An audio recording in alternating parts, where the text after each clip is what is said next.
repair, some people were asking, well, why is it repair of the Black family? Why are you singling out the Black family?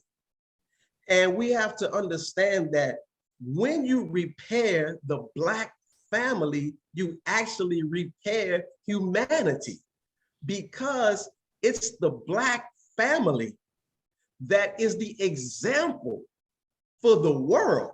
Our culture is now all over the world. The trends are set by Black people. Everything that you see around the world from different races is based on our culture.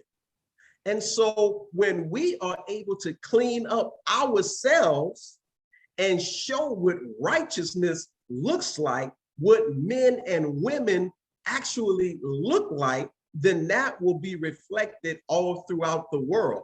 So we say to repair the Black family is to repair all of humanity. And